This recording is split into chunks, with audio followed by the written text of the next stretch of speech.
याच घटनेचं प्रशासनाचा निषेध म्हणून आज शिवसेना उद्धव बाळासाहेब ठाकरे या पक्षातर्फे ठाणे जिल्हा शिवसेना शाखेतर्फे सन्माननीय माजी खासदार राजनजी विचारे साहेब असतील, सन्माननीय केदारी दिघे साहेब असतील, जिल्हा प्रमुख आमचे नरेशजी मणेरा साहेब असतील, अनिलजी गाडवे असतील, संजय तरे असतील, आमच्या सगळ्या महिला आघाडी रणरागिणी यांच्या सगळ्यांच्या वतीने आम्ही प्रशासन निषेध म्हणून ह्या ठाणे महापालिकेतील सगळ्यात भ्रष्ट खातं म्हणजे ओळखलं जातं ते वृक्ष प्राधिकरण, त्या वृक्ष प्राधिकरणच्या अधिकाऱ्यांना फांद्या छाटांमध्ये अजिबात रस नसतो.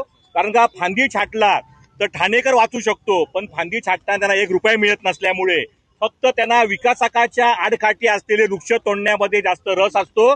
कारण का त्यांना एका वृक्षाच्या मागे 5 लाख रुपयाची देवाणघेवाण होते. असं भ्रष्टाचार खात्यामधलं या अधिकाऱ्यांना कायमस्वरूपी निलंबित करण्यासाठी आज शिवसेना उद्धव बाळासाहेब ठाकरे पक्षातर्फे आम्ही आयुक्त साहेबांना निवेदन देणार आहोत. आम्हाला माहिती आहे आयुक्त फक्त गुड मॉर्निंग गुड नाईट मध्येच गुंतलेले असतात. त्यांना फक्त त्यांच्या नेत्यांशी त्यांच्या उपमुख्यमंत्री असतील, नगरविकास खात्याचे मंत्री असतील, त्यांनाच फक्त फीडबॅक द्यायमध्ये जास्त इंटरेस्टिंग असतात. पण लक्षात ठेवा 27 लाख ठाणेकरांच्या बाजूने शिवसेना उद्धव बाळासाहेब ठाकरे हा पक्ष 24 तास अहोरात्र उभं राहणार आहे. हे धर्मवीर आनंदगे साहेबांची आम्हाला शिकवण आहे, वंदे बाळासाहेब ठाकरेंची आम्हाला शिकवण आहे. त्यामुळे जिथे जेव्हा ठाणे संकटात असेल तेव्हा शिवसेना उद्धव बाळासाहेब ठाकरे संपूर्ण ठाणे जिल्हा त्या जनतेच्या पाठीशी उभी राहणार आहे. बघा, याचा अर्थ उभ्या ठाणेकरांना आणि सर्व महाराष्ट्राला हे कळून येतं की ह्या महानगरपालिकेचा किती भोंगळ कारभार आहे. वेळोवेळी या पावसाळ्याआधी ह्या लोकांनी आश्वासनं आणि ह्या सर्व नागरिकांना, ठाणेकर नागरिकांना आश्वासित केलेलं की कुठेही नागरिकांना पाण्याचा त्रास होणार नाही, कुठेही नाहक त्रास होणार नाही, कुठेही झाडं पडणार नाही.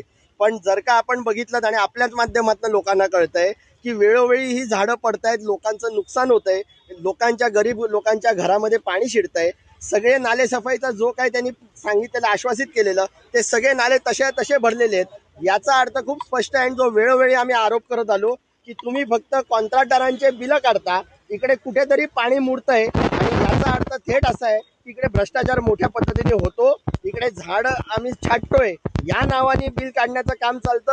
कदाचित असं आहे की ज्या विषयाला घेऊन ते लोक चाललेले आहेत तो असा आहे की मंत्र्यांच्या स्वप्नातली डबल डेकर या ठाण्यावरती धावावी म्हणून त्याच रस्त्याची झाड छाटणी होते. इतर गोरगरिबांच्या बाकीच्या नागरिकांच्या विभागामध्ये, प्रभागामध्ये होत नाही. आणि त्याचं उत्तम उदाहरण गेल्या या 3-4 दिवसामध्ये आपल्याला दिसून आलेलं आहे. आम्ही आज निषेधार्थ महानगरपालिकेच्या आयुक्तांकडे एक निवेदन तर देणारच आहोत, पण आज जे आम्ही प्रतिकात्मक ह्या इकडे आमचे शहर संघटक जे महेश कदम जे आहेत ते झाडाच्या स्वरूपात इकडे आलेले आहेत.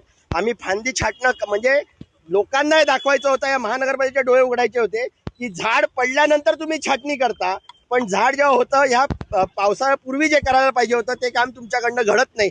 मोठ्या पद्धतीचा भ्रष्टाचार या ठाणे महानगरपालिकेमध्ये होतो आणि स्वतःची जबाबदारी कशी झटकायची हे या सत्ताधाऱ्यांकडनं आपल्याला कळून येतं. आणि म्हणून आजचा हा निषेध मोडतो. मुख्यमंत्रीने जेव्हा मुख्यमंत्री होते तेव्हा सांगितलं मुख्यमंत्रीचे बदलते ठाणे, आता उपमुख्यमंत्री आहे. बदलते ठाणे की डुबते ठाणे? 100% बदलते ठाणे आहे. ठाण्यामध्ये जास्तीत जास्त खड्डे नुसते रस्त्यावर नाही तर फ्लायओव्हरवरती पण दिसतात. ज्या पद्धतीची झाडं अगोदर पडायची नाहीत ती आता झाडं पडायला लागली आहेत. लोकांच्या गाड्यांचा असो, लोक मृत्युमुखी पडत असो. मगाशीच असं दिसून आलं की पोखरणला तो मोठा होर्डिंग पडला. याचा अर्थ असा आहे की महानगरपालिकेकडे कोणत्याही सर्वे नाही, कोणत्याही पद्धतीची अकाउंटेबिलिटी नाही.